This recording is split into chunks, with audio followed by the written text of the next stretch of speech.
വിനീത് ശ്രീനിവാസൻ്റെ പുതിയ പടമായിട്ടുള്ള വർഷങ്ങൾക്ക് ശേഷം OTT-യിൽ റിലീസായിട്ടുണ്ട്. സോണി ലിവിൽ അവൈലബിൾ ആണ്. അപ്പോൾ ഈ ഒരു പടം OTT-യിൽ റിലീസായതിനു ശേഷം നല്ലൊരു ശതമാനം നെഗറ്റീവ് കമൻറ്റ്സ് കണ്ടിട്ടുണ്ടായിരുന്നു. അപ്പോൾ അതിൽ കൂടുതലും കണ്ടൊരു കാര്യമാണ് PR വർക്ക് കൊണ്ട് ഹിറ്റായ പടമാണിത്. അതേപോലെ തന്നെ ഇൻ്റർവ്യൂ സ്റ്റാർ എന്ന് പറയുന്ന ധ്യാൻ ഉള്ളതുകൊണ്ട് പടം ഹിറ്റായി. വിനീത് എന്ന് പറയുന്ന ബ്രാൻഡ് കാരണമാണ് ഈ ഒരു പടം ഹിറ്റായത് എന്നൊക്കെയായിരുന്നു കമൻറ്റ്സ്. അപ്പോൾ ഈ കാരണങ്ങൾ കൊണ്ടാണ് ഈ ഒരു പടം ഹിറ്റായെങ്കിൽ എൻ്റെ ഒരൊറ്റ ചോദ്യമേ ഈ കഴിഞ്ഞ ജനുവരിയിൽ മലക്കോട്ടെ വാലിബൻ ഇറങ്ങിയിട്ടുണ്ടായിരുന്നു. എന്തുകൊണ്ടാണ് ആ പടം ഹിറ്റായില്ല? ഇതേപോലെ നല്ലൊരു PR വർക്ക് ആ ഒരു പടത്തിനുണ്ടായിരുന്നു. ബ്രാൻഡായിട്ട് LJP ഉണ്ടായിരുന്നു, മോഹൻലാൽ ഉണ്ടായിരുന്നു. ഒരു ഹിറ്റ് കോമ്പോ ആവാനുള്ള നല്ല ചാൻസ് ഉണ്ടായിരുന്നു. എന്തുകൊണ്ടാണ് പടം ഹിറ്റായില്ല? പക്ഷേ അതേ സമയത്ത് വർഷങ്ങൾക്ക് ശേഷം ഇപ്പോൾ OTT റെസ്പോൺസ് ഒക്കെ നോക്കിക്കഴിഞ്ഞാൽ ക്രിഞ്ച് ഫെസ്റ്റ് ആയിട്ടുള്ളൊരു പടം, എന്നിട്ട് എങ്ങനെയാണ് ഈ ഒരു പടം തിയേറ്ററിൽ 80 കോടി കളക്ട് ചെയ്തത്? അതിൻ്റെ റീസൺ ഓഡിയൻസ് ആയിട്ട് കണക്ട് ചെയ്യുന്ന ചില ഫാക്ടേഴ്സ് ഈ ഒരു പടത്തിലുണ്ട്. ഇപ്പോൾ വിനീത് ശ്രീനിവാസൻ തന്നെ ഒരു ഇൻ്റർവ്യൂവിൽ പറഞ്ഞതാണ്, അതായത് ഒരു പടത്തിൽ 15 സീൻസ് ഉണ്ട്, ആ ഒരു 15 സീൻസ് വർക്ക് ആവുകയാണെങ്കിൽ പടം ഹിറ്റാവും. അപ്പോൾ ഈ ഒരു പടത്തിൽ എവിടേക്കോ ആ ഒരു 15 സീൻസ് ഓഡിയൻസിന് വർക്കായി, അതുകൊണ്ട് തന്നെയാണ് ഈ ഒരു പടം തിയേറ്ററിൽ ഹിറ്റായത്. പിന്നെ ധ്യാൻ ഫാക്ടർ കാരണം ഈ ഒരു പടം ഹിറ്റായി പോയി എന്ന് പറയുന്നതിൽ എനിക്ക് യോജിപ്പില്ല. കാരണം ധ്യാൻ്റെ പല പടങ്ങളും ഇതിനു മുൻപ് ഇറങ്ങിയിട്ടുണ്ട്, പക്ഷേ ആ പടങ്ങളെല്ലാം തിയേറ്ററിൽ ഫ്ലോപ്പ് ആയിരുന്നു. അതിൽ 1-2 പടങ്ങൾ മാത്രമാണ് തിയേറ്ററിൽ അത്യാവശ്യം നല്ല രീതിയിൽ റൺ ചെയ്തിട്ടുള്ളത്. അപ്പോൾ ധ്യാൻ ഫാക്ടർ ഉള്ളതുകൊണ്ട് പടം ഹിറ്റായി എന്ന് പറയുന്നതിൽ എനിക്ക് തീരെ യോജിപ്പില്ല. ഇനി വിനീതിൻ്റെ കാര്യം നോക്കുകയാണെങ്കിൽ വിനീത് എന്ന് പറയുന്ന ഡയറക്ടറിൻ്റെ പേരിൽ നല്ലൊരു ശതമാനം ആൾക്കാർക്ക് ട്രസ്റ്റ് ഉണ്ട്. പക്ഷേ ആ ഒരു ട്രസ്റ്റിൻ്റെ കാലാവധി എന്ന് പറയുന്നത് മാക്സിമം പോയി കഴിഞ്ഞാൽ 1 വീക്കാണ്.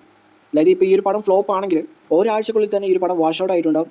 എന്നിട്ട് ആ ഒരു തിയേറ്റേഴ്സിലെല്ലാം ആവേശം ഓടിയാണ്. അപ്പോൾ ആവേശമായിട്ട് അത്യാവശ്യം കട്ടക്ക് ഈ ഒരു പടത്തിന് നിൽക്കാൻ സാധിച്ചിട്ടുണ്ടെങ്കിൽ ഈ ഒരു പടം ആൾക്കാർക്ക് വർക്ക് ആയതുകൊണ്ടാണ്. അല്ലാതെ ഈ ഒരു പടം ഹിറ്റാനുള്ള കാരണം വിനീതോ ധ്യാനോ അല്ലെങ്കിൽ PR വർക്കോ ഒന്നുമല്ല. ഓഡിയൻസിൽ കുറച്ച് ശതമാനം ആൾക്കാർക്ക് ഈ ഒരു പടം കണക്റ്റായി, അതുകൊണ്ടാണ് ഈ ഒരു പടം തിയേറ്ററിൽ ഹിറ്റായത്, 80 കോടി കളക്ട് ചെയ്തത്. പിന്നെ ഇപ്പോൾ വരുന്നൊരു പാറ്റേൺ ആണ്, അതായത് ഫോഴ്സ്ഫുള്ളി ഹേറ്റ് സ്പ്രെഡ് ചെയ്യുന്നത്. വിനീത് ശ്രീനിവാസന് വെറുതെ ഒരു ഹേറ്റ് ലഭിച്ചു കൊടുക്കുന്നുണ്ട്. അങ്ങനെ ആരും ഉപദ്രവിക്കാൻ പോയിട്ടില്ല, ആരും അറ്റാക്ക് ചെയ്യാൻ വേണ്ടി പോയിട്ടില്ല. ചില പടങ്ങളിലെ ഡയലോഗ്സ് കുറച്ച് ക്രിഞ്ചായിരിക്കും, പക്ഷേ അതിൻ്റെ പേരിൽ ഇത്ര അധികം അറ്റാക്ക് വരണമെന്ന് എനിക്കിപ്പോഴും മനസ്സിലാവുന്നില്ല. കാരണം വിനീതിന് ഇപ്പോൾ കിട്ടിക്കൊണ്ടിരിക്കുന്ന സൈബർ അറ്റാക്ക് എന്ന് പറയുന്നത് ഫണ്ണെന്ന രീതിയിൽ കുറേ പേര് പറയുന്നെങ്കിലും അത് അത്ര ഫണ്ണായിട്ട് എനിക്ക് തോന്നിയിട്ടില്ല. ഒരു ലിമിറ്റ് ഉണ്ട് എല്ലാത്തിനും, പക്ഷേ ഒരു ലിമിറ്റ് അറിഞ്ഞിട്ടാണ് ഇപ്പോൾ പോകുന്നത്. ആൻഡ് ഇൻസ്റ്റാഗ്രാം ആണെങ്കിൽ ഇപ്പോൾ ഒരു ടേമിൻ്റെ പുറത്ത് ഇങ്ങനെ കുറേ ഡയലോഗ്സ് അടിക്കാൻ തുടങ്ങിയിട്ടുണ്ട്. ഇപ്പോൾ ഡാർക്ക് ജോക്സ് അല്ലെങ്കിൽ സർക്കാസം എന്ന് പറഞ്ഞിട്ട് ഒരാളെ മാക്സിമം കളിയാക്കാൻ പറ്റുന്ന ലെവലിലേക്ക് കളിയാക്കുന്ന ഒരു പരിപാടിയിലേക്ക് പോകുന്നുണ്ട്.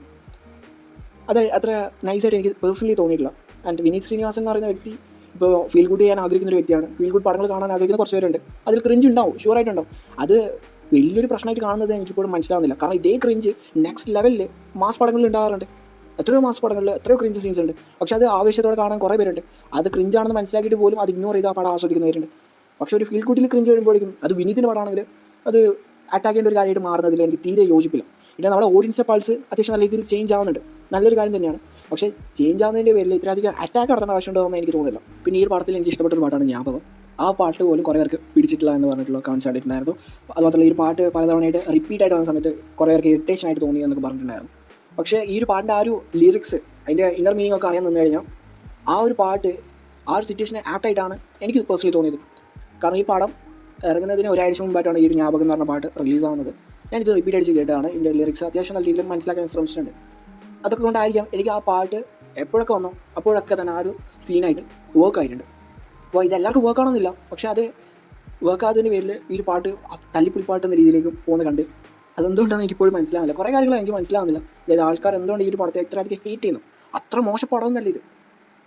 പക്ഷേ അതേസമയത്ത് ഇതിനേക്കാളും ക്രിഞ്ച് ഫെസ്റ്റ് നൽകുന്ന വേറെ കുറേ പടങ്ങളുണ്ട്. ആ പടങ്ങളെല്ലാം സപ്പോർട്ട് ചെയ്യുന്ന ആൾക്കാരുണ്ട്. ഞാൻ മെയിനായിട്ട് പറയുന്നത് മാസ് മസാല പടങ്ങൾ.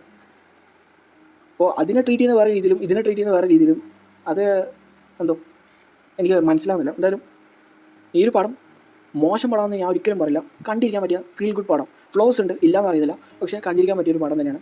പക്ഷേ ഈ ഒരു പടം വർക്കാത്ത ആൾക്കാർക്ക് ഈ ഒരു പടം ക്രിഞ്ച് ഫെസ്റ്റ് ആയിരിക്കാം. പക്ഷേ അതിൻ്റെ പേരിൽ ഇങ്ങനെ ടാർഗറ്റ് ചെയ്ത് ട്രോൾ ചെയ്യുക, കമൻറ്റ് ചെയ്യുക, ഹേറ്റ് സ്പ്രെഡ് ചെയ്യുക, അതത്ര നൈസായിട്ട് എനിക്ക് തോന്നുന്നില്ല.